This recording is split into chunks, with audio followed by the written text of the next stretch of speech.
Sa tingin mo, ilang ganyan ang kaya mong kainin? 2? Totoo ka dyan? Takaw mo. Good food is all around us. You just have to know where to look. Yung iba dyan hindi mo namamalayan, 1 short drive away lang pala. And sa panahong medyo challenge ang mag-travel, now is a good time to explore new places closer to home. Join us as we discover delicious hidden gems.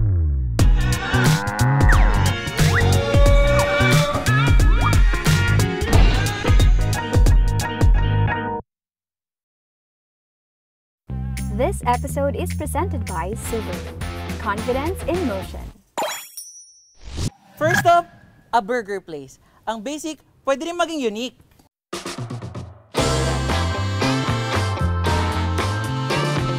We remembered the diners in the States before na naka-roller skate sila and then they serve. So we tried to replicate that concept and try it here. Now it's more relevant because of the pandemic and we need to distance ourselves from other people. So that's how we came up with the concept na Car Hop. Okay, so the food are here. And we're very excited to taste this kasi ako talaga nagugutom na ako and kaya nagkanin ako ngayon.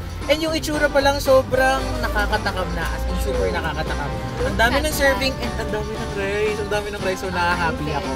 I'm very hungry. I opted for rice, of course, rice meal. Mine is Salisbury. Kaya ko to, friend. Salisbury's and may onion rings on the side.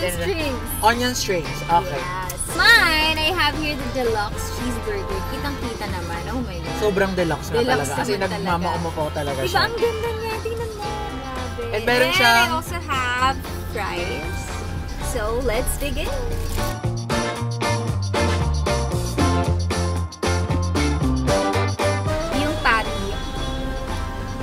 Sobrang straightforward na patty, pero alam mo yun, simple lang yung lasa, pero andun yung lasa ng tunay na hamburger. Parang ganun.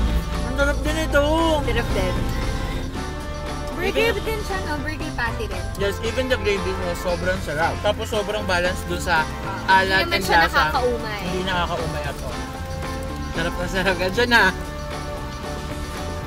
Sakto yung ratio ng gulay, yung patty, and yung bun. Important kasi sa burger for me, masarap din dapat yung bun. Yes. Kasi yun din yung nagdadala, kaya nga siya. Ang sarap nung dining experience dito sa loob ng sasakyan. Aside from good food, of course, ang ganda rin yung sasakyan natin today. Parang nahihirapan mag-dining. Yes, kasi sobrang spacious ng car. By the way, we're using Subaru Forester and sobrang marirecommend kasi sobrang anluwag.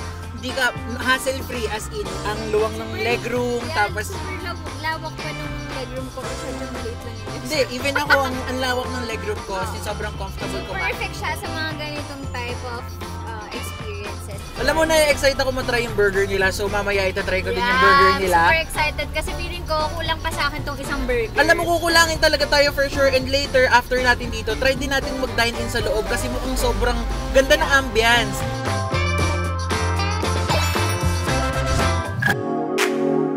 Whether you seek thrilling off-road adventures or just comfortable day-to-day driving, Subaru cars are built to handle it all in style.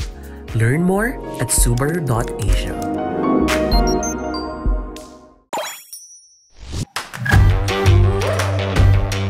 So we decided to go inside the restaurant na para at least ma-feel namin talaga yung ambience ng restaurant, diba? Kahit nakakain na kami sa labas, so order kami ulit dito sa loob to experience the, yung dine-in talaga para damang-dama. And nothing to worry because bago kami magkita ni Leslie, nagpa-swab kami. And dito sa loob, they observe proper social distancing and they have alcohol everywhere so you can sanitize your hands before and after eating. True.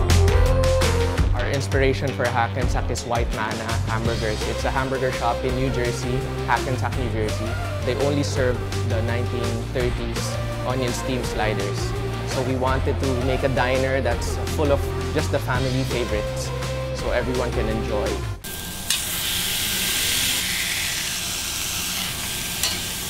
Ayan na siya! Wow! Ang laki niya, Margie. Ang laki nga niya. Kaya mo bang ubusin yan? Kayang-kaya. Ikaw kaya mo yan. Kayang-kaya. Hindi kita uurungan. So, ito. What are you having? Arte ng Wow. Anyway, so I'm having 50s cheeseburger onion steam. So ngayon ko lang narinig yung ganun. Nakakayaman siya. Ako, I'm having southern chicken sandwich. Ito yung in-order ko kasi mahilig ako sa chicken talaga. And ang laki nung chicken nila as you can see, ang laki pa niya. siya sa bun. Mas malaki pa siya sa bun. And here we have, ang akin ay root beer float kasi gusto ko may taste ng ice cream. Dahil diet ako. Medyo diet kasi pangalawa na. Root beer lang.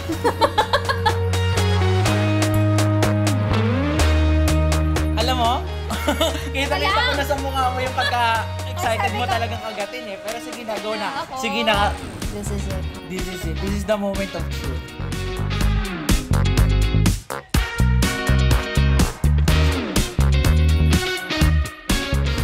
Talagang feel na feel mo yung pagkagat mo, ha? Masarap, masarap. Harap. Ang simple nung lasa niya. Pero ang sarap. May onions, may cheese, yung may patty, and then yung potato bun. Yes. Ang sarap. Nagpa-complement yung lasa nila. Wala lang kung masabi, ang sarap. Wait, Gutom na yan, sis. Isa pa, Isang kagat isa pa, pa. sis. Sis, sa gutom mo, pati buhok mo kinakain mo. Mare, ikaw na. Alam mo yung Your pagkagat mo, turn. parang na-pressure ako eh. Pero sobrang, ay, ang bigat niya, Mare. Ang laki kasi. Ang laki niya talaga. Sulit talaga. So, tignan. Ako muna.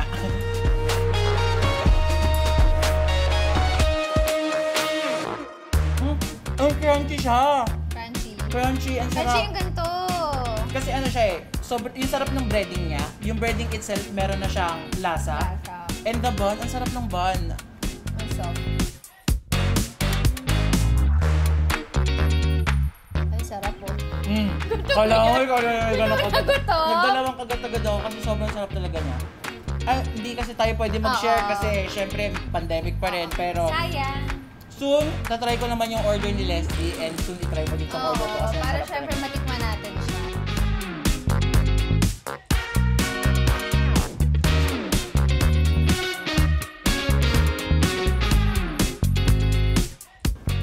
Sa tingin mo, ilang ganyan ang kaya mo kainin?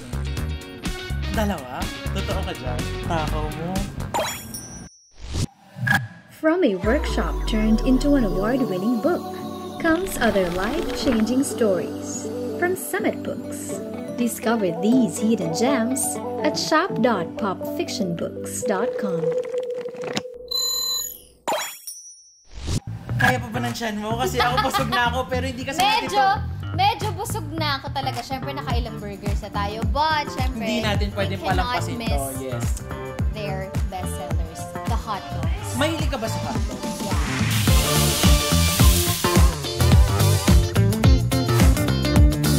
Wow! Wow! Parang mas masarap yun sa'yo. Gusto mo? Kaya. Explain mo muna kung ano yun sa'yo. Okay, so what I have here, guys, is the Angus chili hot dog. Hindi ko na sabihin burger, pero hot dog siya. So, Angus beef to, and then yung beef na hot dog, and then we have here some onions and some shredded cheese. So, ano yung sa'yo, man? Ang galing mo magkabisado doon, ha? Excited ako malaman Ako, I'm ano yung having sa'yo. 10-inch beef hot dog. Sa ibabaw niya, we have here onions na ang bango-bango. Talagang naaamoy mo yung talagang pagkaluto sa kanya. And we have here pickles and sauerkraut. Pero Ay, ang galing yung sa'yo kasi mo. mukhang mas overloaded eh. Ako kasi basic lang kasi ako. yung mga saucy, ganyan. Saucy siya. Ako just a basic person lang. Sabay tayo kumain.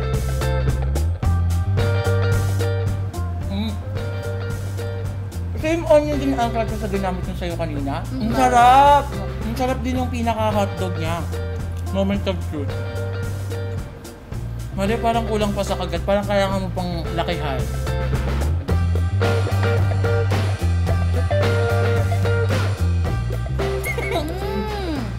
Is it spicy? Sarap! Spicy person ka kasi. This one naman, ako actually, hindi ako masyadong fan ng Uy, ang sarap. onion pero ang sarap niya. Nagustuhan ko siya. In fairness, oo nga kasi nga, di ba, hindi ka masyado mahilig sa mga gulay. Nagdadagdag kasi siya, parang Extra parang crunchy siya. So parang May may iba-ibang texture texture. siya. And yung texture ng hotdog itself is ang sarap. Ang lasa niya.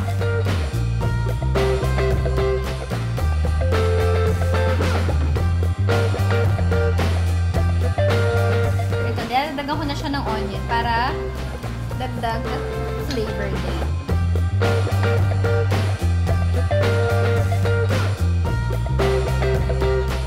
Wait lang, isa pang sarap.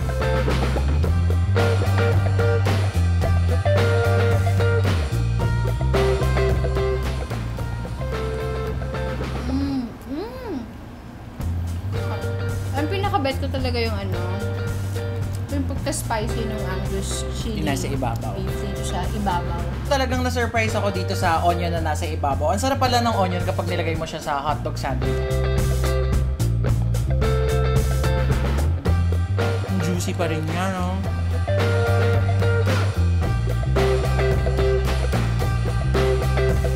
Hello, parang hindi ko na kaya. Gustuin ko man siyang ubusin pero sobrang busog na talaga ako kasi yung Nabusog chicken ako sandwich. and na-satisfy ako. Ang dami kasi nating nakain. Pero Yeah. yun, happy tummy sobra. Definitely! Definitely coming up. So that's about it for our first hidden gem, and I cannot wait to our next one. So Yeah. ayun guys, let us know your thoughts about this episode. Comment below kung meron kayong mga suggestions kung saan kami pwedeng mag-road trip and also Mag-explore pa ng other hidden gems. Yes, i-comment nyo yun sa baba, and Don't forget to also like and subscribe to our channel and click the bell button beside the subscribe button so that you get notified whenever we have a new episode. thank you so much for watching. See you on our next Hidden Gems! Bye!